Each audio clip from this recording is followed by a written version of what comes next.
Greetings and welcome to the People's Ascension. We are here for take two of the after show for episode two of the Creeping Tangle. I say take two because we just did like 5 minutes of an after show and I realized I didn't hit record because I'm fighting through a cold and I'm scattered because running any game, especially a combat like that, super exciting but so taxing.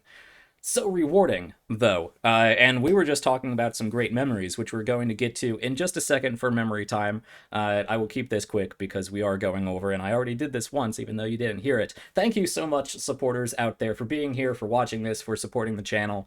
Every little bit that you throw at me, I throw right back into the community, throw right back into the channel for quality of life and, just quality improvements for the shows. Things like writing and music and emotes and character art and whatnot are all things that I'd love to do more of, and get incorporated into the show because those other tools, those other sound effects, music, ambiance noise, and especially character art really make shows far more engaging for everyone, I think. So thank you so much for being here. Go check out everything else on here. Go back and check out Season 1 videos. We have bite-sized tutorials coming up when I finally get those recorded, once my voice is actually back to sounding like me and I have more energy. And we also have the character sheets for these three lovely characters already up there. You can go check them out with their little bio attached to them as well.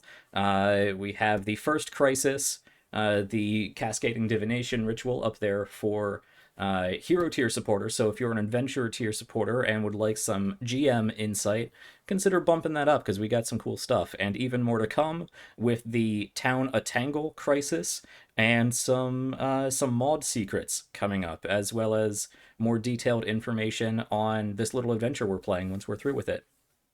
Anyway, let's get to memory time. Yeah. So we already talked about it a little bit. I know, Kat, you had. Yes. Yep. I really liked Donna's moment with the deer. Yes.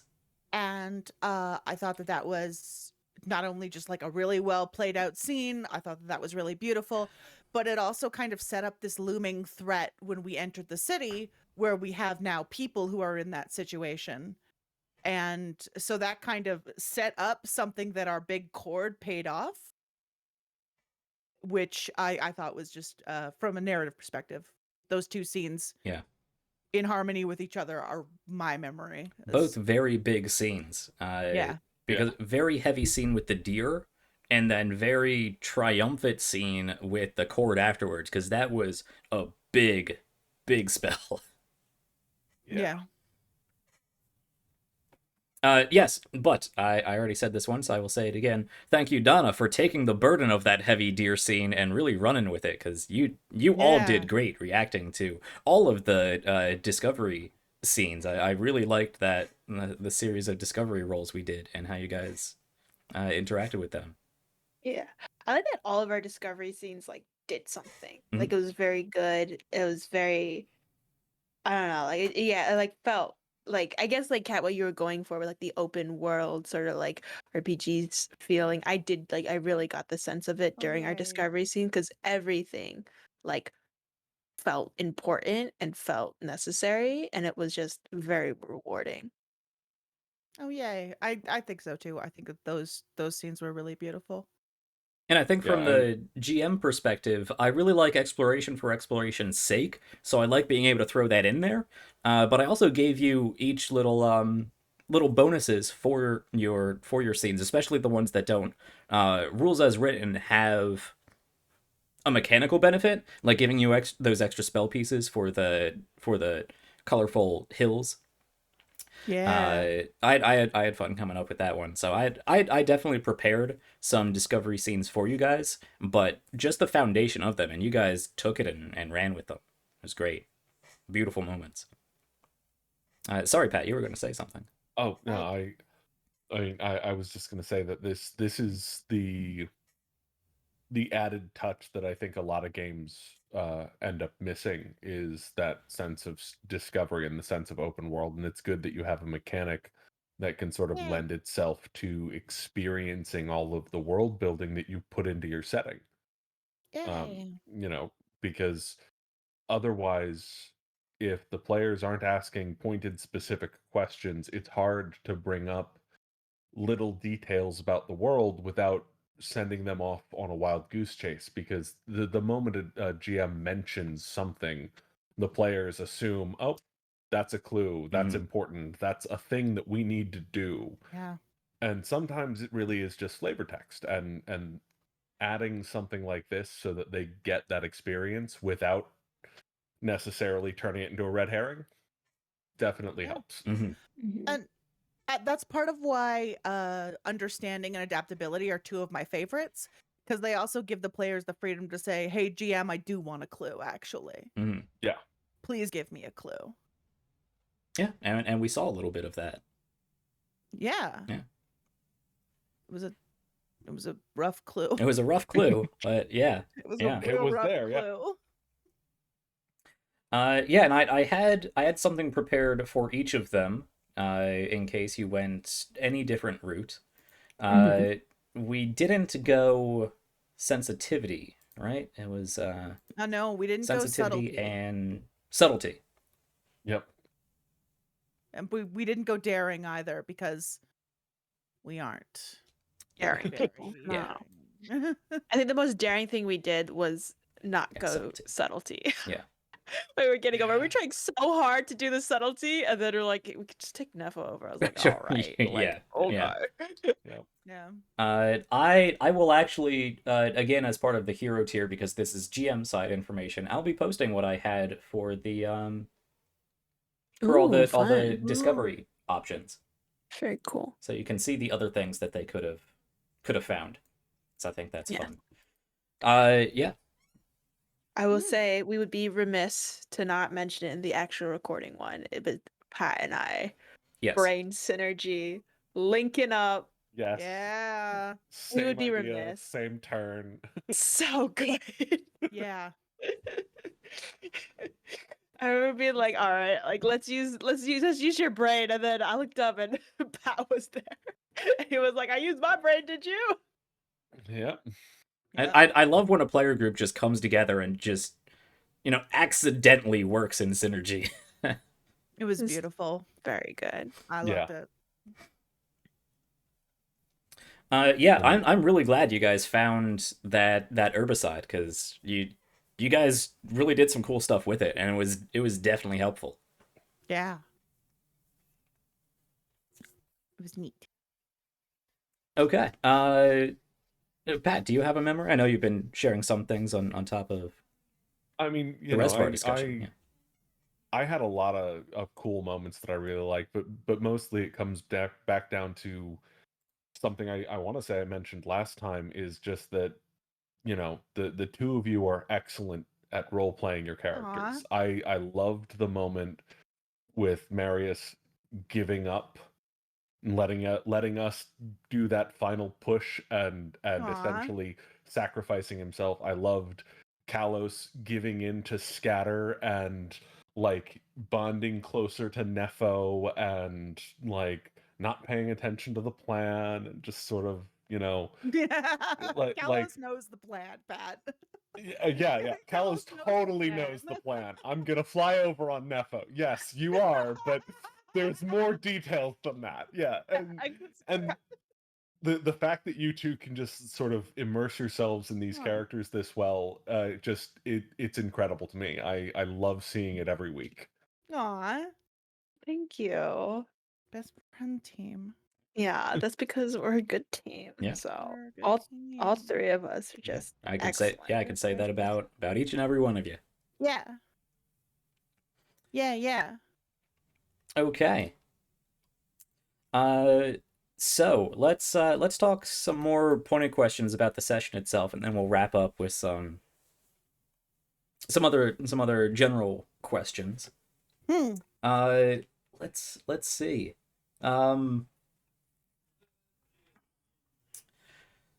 Yeah, how do you guys feel about Maud? You've seen one side of Maud with the initial ritual in episode 1, and now you're seeing a different side of Maud, a more functional side of Maud. Yeah. But what do you think of Maud Um, as an NPC and as an ally? Want the bad guy? I think that Maud is an excellent NPC. Like I like NPCs that do feel a little bit more real and a little more like tailored to the story and to us. Like you could have just made any random old seer, and instead you've given us somebody that has clear character traits, and um That's in their mid-30s. yeah, that's in their mid-30s, and it's That not is an not old. That is old not seer. This old. old Sorry, I crone had in her forgotten that. mid-30s. But like that goes to this. Like a lot of times people think seer and they think, oh, this is going to be an old woman who is sort of hunched over and walks with a cane, and instead you gave us somebody that feels a little bit more like an actual character that you've created instead of just copying and pasting someone else's. And there's definitely more coming for Maud. and So the thing that sorry. I was gonna say, on the flip side, I like how non-functional Maud is, because I think when you introduce a GMPC, there's always a temptation to make them super competent and to kind of use them to metaphorically take the players by the hand and lead them around. And I think that you made a very good choice in Maud's kind of permanent state of semi-scatter, being that Maud wasn't capable of leading us around by the noses, and we were still very much the ones driving the story and making the decisions. I think that from a GMing perspective was a solid choice. Oh, absolutely. It's very difficult as a GM to introduce what I like to say GM PC, because I don't like the term non-player character, because I'm a player here too. But it's very difficult to introduce a GM PC because many parties view a GM PC as a loudspeaker that the GM simply talks through into the world. And that's something I really like to make clear to my players, is that just because I am using my voice through an NPC does not mean that it is the voice of God coming down from the skies. It is a character with a very clear personality and a very clear perspective that is interpreting that perspective and giving you information, giving you feedback based on that. And some of that information will be accidentally untrue, purposely dishonest, colored in their own specific way. I don't create NPCs, GMPCs that are simply there to be mouthpieces for me. And I don't like taking agency from players, so I always try to add a little quirk that they're there and they can contribute, but they're gonna rely on you guys. Yeah. I think all of that like accumulates into Kat's like the chord of this episode, right? Yeah. Which was like Oh, yeah. the three cows is back there with Nepo, like in vibes, but like the three, like Doyle, Marius, and Maud, like all coming together and making this like beautiful poetic narrative moment happen was because of how you've designed Maud, so that it does feel like this is a thing that could happen. And now that you bring it up, I do have to say I'm seeing a little bit of a pattern of Doyle and Marius diving headfirst into scatter while Yeah. Kalos is in the background watching. They go headlong into nap time. Yeah. I was like, y'all were like at 10. I was like, yeah, Kels is at 2. Just the way I intended. Yeah. I think, like, in character, Marius is starting to, like, really respect Maud. And, like, between, like, seeing Maud's expertise as a chemist, which, I mean, Marius is an engineer. He knows a scientist when he sees one. And also just, like, his first thought when it was time to do a big chord was, Maud can help me save these people. And so, like, I'm really enjoying interacting with Maud, I think, as Marius, because he's very kind of slow to get to know people and slow to be comfortable around people. But, like, Maud's really growing on him. Yeah. I look forward to more Maud, and not to continue fishing for compliments, but I really did enjoy the reaction that Kalos had when she requested Nepho back, and Maud just like threw one leg over and hopped right on down, and you were like, "You could do this the whole time. Why didn't you walk?" Yeah. Like, Look, oh, well, you offer. And Callus Maud is just spent like, some time not eating. That doesn't mean that their legs are completely atrophied. I think it was like one of the moments where like Callus knew she had to be like it was the right thing to do to be like, hey, like you've clearly had a rough Yeah. time. Nepho's right there, Mhm. like, and then seeing Maud just pop off, she was like, okay, Yeah, was it really worth it doing the right thing? The Kalos story. Yeah. yep, yep. Yeah, so we talked a bit about Maud. We talked about the discovery roles. They were super fun. Um, yeah, getting to the town. I really liked how like you guys went into planning phase and information gathering phase and scouting phase, and then something happened, and then everything exploded. Yeah, Oops. I think that's an appropriate summary. yeah. That was a fun edge success to narrate. And I appreciate everyone taking edge successes because I know plenty of people that are like, nope, don't want it, don't want any sort of complication. So I love being able to hand out complications because it adds to these strings of just narrative gold that you guys can just run with. And I like that your characters each acted in their own specific way, and it all culminated into like just acting, just going, ripping down buildings and shooting out lightning bolts. Yeah. And Doyle's just there, very concerned. It's just explosions happening all around. And then there was the decision to retreat and regroup. I did call for a real quick decision there, but does anyone have any thoughts to share on that matter? Why you chose to retreat as opposed to charging headlong into the fray from there? I think from my perspective, because I think I was the first one to say like we should probably regroup.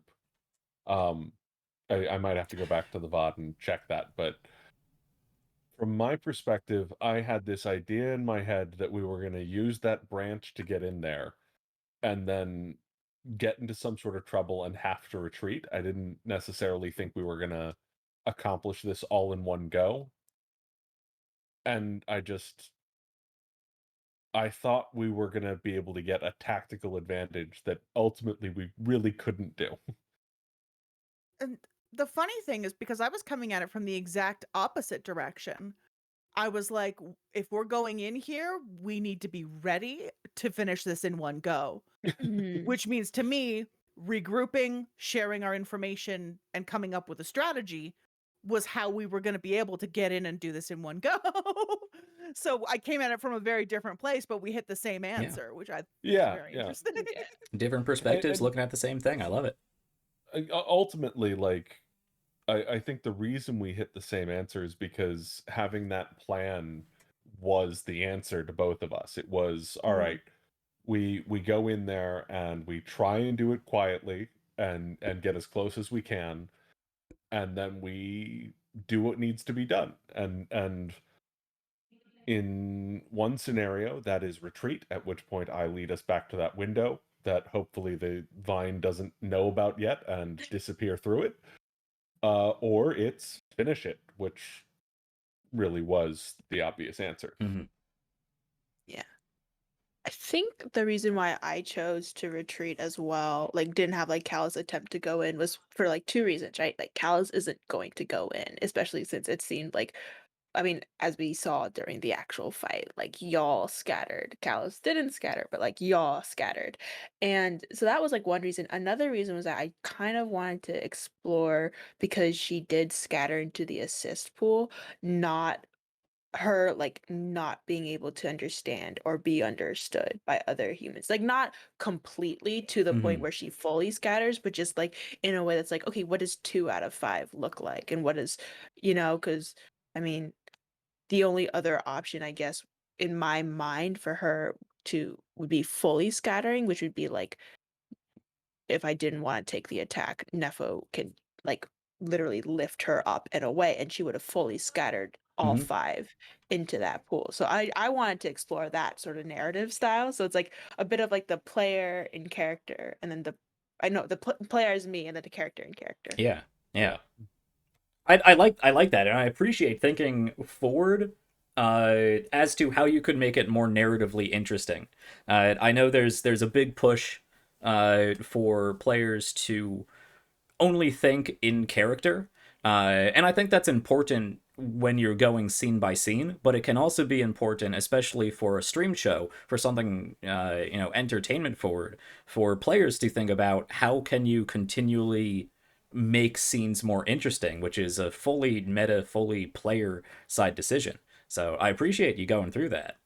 Um, but specifically for anyone following along, you're talking about your assist pool consequence wild Mm-hmm. speech, Mm-hmm. which is when you fully scatter into your assist pool, you become unable to communicate with people anymore. You just can't deal with people anymore. They're too much. You have to go hug your cloud elk and just have you and Nepho time. So, and I Yeah. think that really translated. You needed that you and Nepho time, but you were still eventually, once they pushed through that, able for them to get you back into things. So you did a really Exactly. good job portraying Mm, 3 out of 5 Oh, assist pool. Yeah, absolutely. yay! Thank yay. you. Yes. Uh, Yeah. the next thing I can ask about, uh, and this is not criticism at all, but why didn't you set the town on fire? Well, we didn't need to set the town on fire. Sure, yeah. Like that ultimately, I want to say we all came into this thinking if we can save these people, we will. Hmm. Yeah. And so they already have enough to deal with. They have a destroyed town. They have many of their members that are just dead or missing, and they have to deal with the fact that we just poisoned their water supply. And so setting the town on fire just seemed like adding insult to injury. Sure. I'm Yeah. just so used to the stereotypical D&D group. If you can set a tower ablaze, you will set a town ablaze. I had It's always an option. It's not always a need. Right. Yes. had 3 reasons. One of them was once I mentioned Soul Cage from Final Fantasy IX, I was haunted by visions of the vines being on fire and flaming vines attacking us. And I was haunted by them, and I didn't want to do that. Fair. One of them is that Marius has the key piece caution. So I think doing an arson is not really his style. Yeah. He's pretty careful. And also, Marius doesn't want to. Yeah. Some of these buildings have been around for centuries. Yeah. Yeah, they're Yeah. pre-collapsed buildings. They're beautiful. More They're than he one of a loves kind now. people. Like, Totally well, makes that- sense. he loves people more than he loves buildings, but it's close. So he just in character wouldn't want to do that. No, it definitely made sense in character, and I appreciate the thought going into that, and that you didn't, because I do know I can picture people in my mind. The consequence is you light the town on fire. Yes, I light the town on fire. Of course, I light the. So, Oh, I do that all the time on Sword of Symphonies. Kirsten will roll edge successes, and I'll be like, the consequences, you succeed at what you were doing. And Nick and Kathleen will be like, Kirsten. And she does it anyway. yeah, Oh god. yeah. But I love doing that as a GM in this game. Mm-hmm. It's like, the consequences, you succeed. Think about it. Yeah, I love it yeah. every I love time. it. Yep. It's great. Yeah. Yeah. I think for Uh, like me personally, it was like Kalos. I think if Kalos fully scattered, where she couldn't understand and communicate, the town would be on fire. Because I think it was pretty much like pointing at that building and then being like, light on fire, and then while they're discussing we shouldn't do it, Callus is already knocking an arrow, covering it in cloth, Yeah. like dousing it and setting it on fire and just launching it, because she's like, okay, like I don't get what they're saying. They're probably not talking about anything important. But then I was like, well, she can understand them, so let's back out. Yeah. Yeah. Yeah. Great stuff. Okay. Yeah. And yeah, the totally not stealthy at all infiltration of this town. That was great. I enjoyed that. I tried. Yeah. Really Yeah. tried. A lot of attempts made, but sometimes you just gotta hop right over on your flying mount. Yeah. But that regrouping and regrouping instead of pushing through, that did allow me to activate sort of pre-turn one of the crisis ability, grow the Tangle, which would have cost 4 to negate. It didn't get the chance to do it, or I chose not to do it again for multiple reasons in the crisis itself. But a dormant, enthorned villager sprouts and joins the fray, increasing the difficulty of Destroy and Outlast. And that just keeps on stacking. It's more and more difficult until it could have been quite overwhelming. And there was definitely a point where I had to ask if I was going to try to turn you around, turn you away into actually, no, I think I did change this. It was originally going to be advance, increase the difficulty of advance and destroy by 1 until destroy was advanced, but I liked the overwhelm mechanic, so I took Outlast out, and yeah, so it was increase the difficulty of destroy by 1. Just flat. So eventually, Destroy was going to become more difficult than Outlast, causing you to consider simply having to retreat. But that didn't happen. It didn't happen. Because we used our powers. Yeah. Yep. You guys Very really pushed good. yourself to the limits on this fight. I have been All the way waiting there. to use that ruin spell since I Oh. initially picked them. I was like, I'm gonna use ruin on something. Mm-hmm. Yes, it was so good. Ruin Tangle was one of those spells where I was like, yeah, obviously Ruin Tangle. Yeah. Like, why wouldn't I ruin the tangle? Yeah. It was so All of good. these spells were great. They're always great. Sky Pierce, yes, Mhm. please. Yes, that was great. I saw that anime scene play in my Yes, head. me too. Oh yeah. Oh yeah. I saw the anime Clouds scene. parted, I was like, Tana. Yeah, you know, like we've seen the same anime. You're like, I know what's going on. Don't worry. Yeah, it was beautiful. I loved Yeah. it.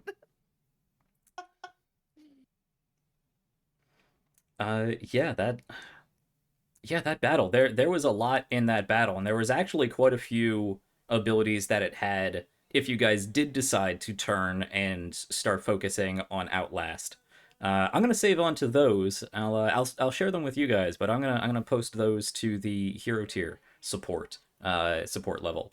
So if you want to see everything else that could have happened, you can find it. You can find it there. In another post if you're a hero tier already, or you could upgrade. But that was a real fun encounter. I'm glad. Like I said at the end, it was everything I wanted that encounter to be. It felt just perilous enough. It was just perilous enough. I mean, one person was knocked out, another person was right on the verge, which would have just left Kalos there, who as a character was specifically reserved from using all of these resources. So I pushed all of your characters to just to that limit. And you still saved the day in a rather triumphant manner, because I did not expect at all for you guys to save these villagers. I thought they were like this. I wrote this town off. Yeah. Yay! We So did it. that was exciting. Also, I got to use, or you guys allowed me to use the spell People's Ascension, which I was hoping to use, giving Maud the Ascension keyword. Yay! That was fun.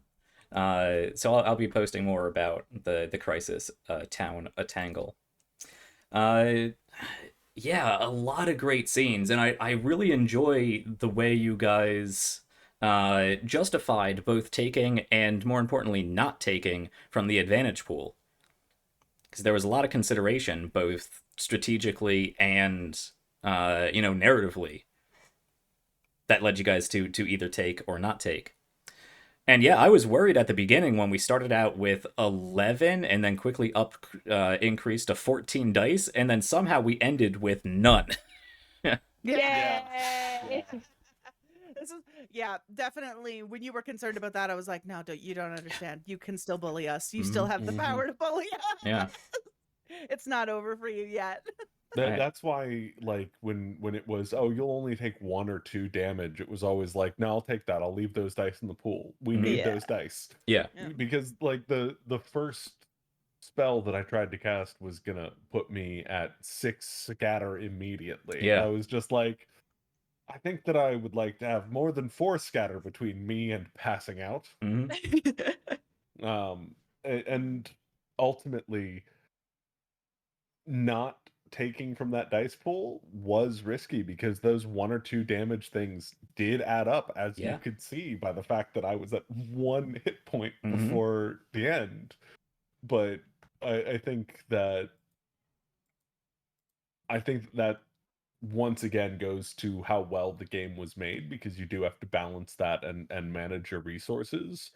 And I feel like every decision I made, I would make again, like, period. Mhm. It is worth the risk to take the 1 or 2 hit points to leave stuff in the advantage pool, but I could see other people playing it the opposite way and saying, no, I want to make sure that I can rely on my skills rather than on the advantage pool to succeed. And there's a lot of balance to it. It's well thought out. Mhm. Yeah, it's simple enough to easily grasp, but narratively complex enough that you really have to weigh your options. It's I think you also did a really good job choosing costs that were like, we genuinely don't know whether we want to pay this or not, and that's Mhm. kind of that's the goal of this combat system. So like, Yeah, good job I did there. go up and down when I was considering all of these abilities, and I am pretty happy about where I landed on them. I think you should be. I think it was a really well done. Like everything was good. I love a I think 1-2 everything punch. about the combat worked. You know, like it I was very good. I love a 1-2 punch. Uh-huh. I do. I love them. I there's a couple of them in the bestiary in the manual. I love a 1-2 punch. Yeah. I was on one hand, I was like, yes, a combo attack, and then I was Uh-huh. like, no, Uh-huh. combo I attack. I love the way I first got it off, because Thorn Snare doesn't immediately sound like a terrible ability, and spending 3 dice in order to negate 1 damage and have to do something you're doing already. I mean, that's an easy decision. I'll take the 1 damage and I'll do the thing I was already gonna do. Yeah. Oops. This creature then is more intelligent than you thought. It has that 1-2 punch, that combo. Here, have a Thorn Barrage. You can't move, you can't dodge, you take way more damage. Yeah. Unkind. Yeah. Very unkind. I will And say it was very funny the way we both avoided it. So like I was like, yeah, just take the 5 die, and then Kat was like, I'm gonna use my assist pool. Yep. I was like, oh, Yep. Yeah. a genius. It's because they're I really love Crusader's assist pool because they're necromancers. They're necromancer paladins, and I love them. Mm-hmm. So I also just wanted to make the lad depressed. Mm-hmm. Make the big lad big sad. And he still ended up taking a nap at the fight anyway, scattering He did out. take a nap. Yeah. He did take a Yep. nap, Yeah. Taking a vine nap. The worst kind of nap. Not a good nap. Not a good nap. Okay. His neck is going to be so sore when he wakes up. Yeah. I don't think Marius is young enough that he can just sleep anywhere and not get sore. Right. I don't think he's as ancient as Maud is, but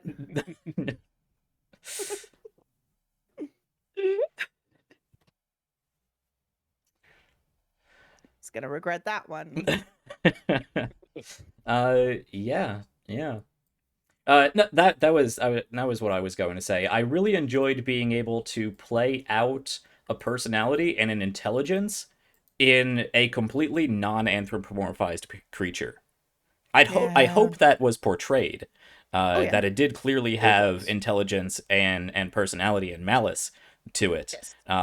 But there was not a single face to this enemy, and even though it had people, those people weren't really interactive to the point that you would think a clearly humanoid enemy would be.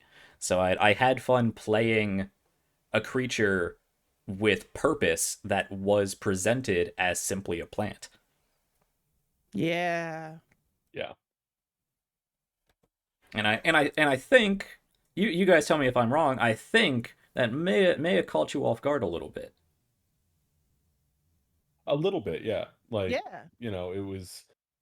it's one thing to say, all right, I'm fighting a plant monster that is going to do what plant monsters do. It's Mm-hmm. another thing to say, all right, I'm fighting a plant monster that is intelligent enough to have tactics and to learn from the things that we do and to adapt and react. And, it's a very different experience fighting an intelligent creature versus fighting just a creature. Mm-hmm.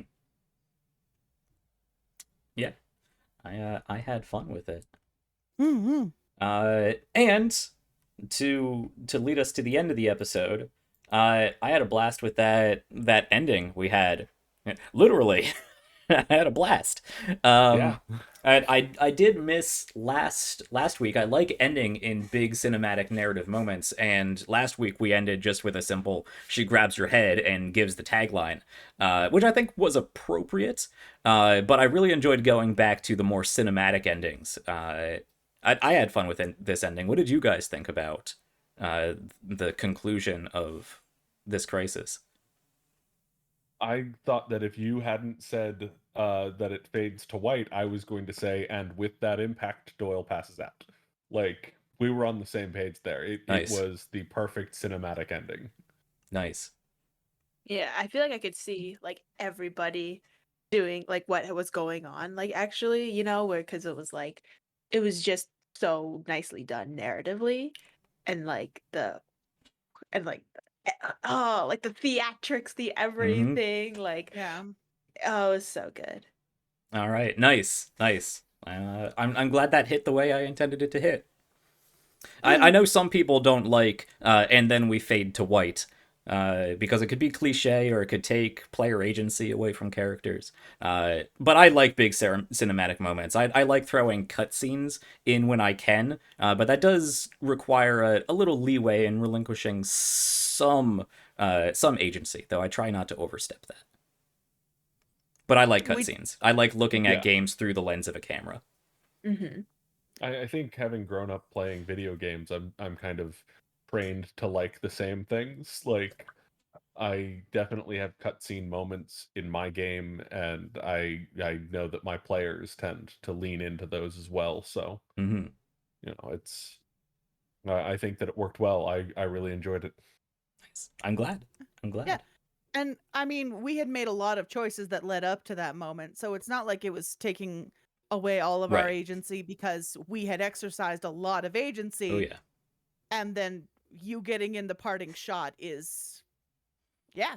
Yeah, It if you actually guys were perfectly full fine. health, very little scatter, and you got up to that point, it wouldn't have made any sense to knock you out and fade to white. So I wouldn't have. But since you were so beaten down, I went for it. Yeah. Yeah. Yeah. Okay, that brings us to the end of the episode, and we'll see how we progress next week. We'll have to see what Maud got from this experience and how that is going to shape what you guys do going forward. We have 2 more episodes left. Let's wrap us up because I know we're pushing time. But this was such a good episode. I had so many things I wanted to talk about. I'll just throw out 1 or 2 more questions depending on how in depth your answers are, just for some last minute boosting of each other, and just happy fun role play fuel times. Hmm. So What were the questions we did last week, and what can I do here? Uh, a lot of these are kind of covered in the basic general memory time. But what uh, what for each of your characters, or as players, what from another character, what from another player most exemplifies playing that character? I said that in a confusing way. I hope you understood. Like, what was the most Kalos thing Donna did? Yeah, yeah. Okay. Uh, What moment best exemplifies another player's character to you? It's a more concise way of putting that. I mean, you know, from more from character background and what we've talked about character motivations are, I would say the moment killing the deer really exemplified Kalos, because the whole it's not my problem thing that Kalos is afraid of sinking into comes up most clearly right there. That wasn't a situation that Kalos needed to be involved in. That wasn't something that needed Yeah. to be her problem. But it was something that needed to be done, and she was there, so she did it. And ultimately, I think that I think that as a character, Callus is afraid of being detached and doesn't want to be in these traumatic situations that could make her more detached. So she tries to avoid them, but the fact is every single time she's there, she's going to handle the problem. As detached as she claims to be, she's clearly still attached enough that she's going to do it. She's going to Yeah. do what needs to be done. She's going to get involved. She's gonna make it her problem. Yeah. yeah. Yeah. That was good. That's I'm looking back with my brain. Me too. I'm thinking with my brain. You don't need to have one. I know I'm quite taxed myself. Let's see. Um, I really liked that Doyle is kind of consistently the one with the eyes on our resources and the ones with the kind of tactical view of using what we've got. And so like Doyle being the first person to bust out the herbicide. Doyle being the one who suggested making Molotovs. It's just like I think it shows just like this is a this is a survivor. This is a resourceful survivor. He's gonna do what it takes. And I appreciate not only that, but just like I appreciate Pat's play style is very kind of plugged into minor details, which really kind of came through in Doyle as a resourceful survivor. It was a I think it was you picked a character that harmonizes very well with the way you clearly play games, and that was excellent. I think that harmony is very good. I thought that playing a character that sort of fit my usual style in a new setting seemed to make more sense than like trying to play somebody that is the opposite of me, you know? Mm. Like Yeah. I thought that testing out the rules, I should really kind of just lean into what is comfortable. And Yeah. I've been really enjoying this character and coming up with ways that his background plays through. Like, am I Yeah. willing to take damage in order to gain more information? Yes. And yes. That was an easy answer for you too. I remember Yeah. you were just like, yeah, absolutely. I'll take a hit. I got to learn stuff. Yeah. But then you know, once it's less likely to get us more information, try to be a little bit more cautious and try and manage our resources rather than spend them. Yeah. It's definitely kind of like a very prudent character who's Yeah. how can I put this? This is not an indictment of Doyle, but Doyle is more selfish than Kalos and Marius. And by that I Absolutely. mean, like, Doyle's preoccupied with knowledge and with understanding and with learning more about situations.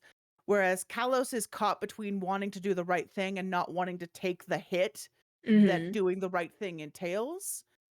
And Marius is devoted to doing the capital R, capital T right thing, no matter kind of what the personal cost, because uh he doesn't perceive himself as a person who's, I don't know. He's honestly, he's bearing his own traumas, I think, in a way that makes him not register danger to himself. I think you hit the nail on the head with Doyle's character because, similar to what Jack said about having written the town off, Doyle had written the town off. Doyle was assuming there was no way to save these people. And he went in there thinking the same thing about saving those people as he did about burning down the town. It's an option. It's not a need. Yeah. And so, like, having the balance of, you two who are clearly focused on do the right thing versus Doyle being like, what's the most efficient way that we actually accomplish the task? Yeah. I think we said at the beginning too, when we were like coming up with all the characters and like putting the character sheets in, it was like, oh, like Doyle's a good foil. Like he's a good contrast to what like Kalos and Marius sort of represent in the Yeah. Ranger world. It's like really good. It's really good. And it allows itself for like interesting dynamics, which is what we get from the show too. Yeah, I love this trio. Yeah. Yeah.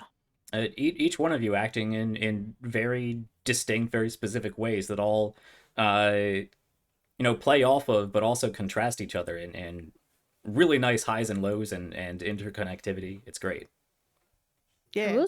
I will say though, I think for something that I really liked, and I'm not sure how accurate this is, but I think as much as like Marius is like an actions speak louder than words sort of person, I think a lot of how Kat you play him talking to other characters, like when he talks to like Doyle and when he talks to Kalos and when he's like there for Kalos and all of those sort of things, I think it really like shows Marius's character the best, which is like kind of ironic considering he's not like he doesn't want to talk to people and he's not Doesn't want to do it. yeah, he doesn't want to do it. He's not very good at it, but like when he does say things, it shows like who he really is on the inside, which I really like.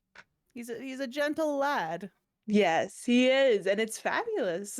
I really like the dynamic that we're setting up with Kalos comforting Marius when Marius is having a difficult time, and then Marius comforting Kalos when Kalos is having a difficult time.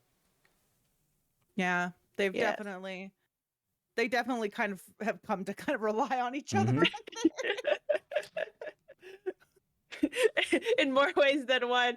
Kalos waving goodbye at Doyle and Marius as they charge it. I'll keep my scatter over here. Yeah. Watch what happens when Doyle is having an emotional moment. Just gonna have like Kalos and Marius bombarding him from both sides. It's like, I don't think Doyle can escape us. No, Yeah, definitely probably not. We're good friends. We're best friend squad. Like, cannot escape the comfort and support. can't. It's gonna overtake you. Sooner or later, yeah. Okay. Well, you guys really ran with that question, and we're pushing the after show. I definitely appreciate you guys sticking around later than we usually go. We usually end around 7:00. It's almost 8 now, so I appreciate you guys taking your time, running a little longer for me. This was such a fun episode, and I had a lot of fun not only running it, playing it through with you guys, but also talking about it in this after show. So thanks for bearing with me and having a great discussion.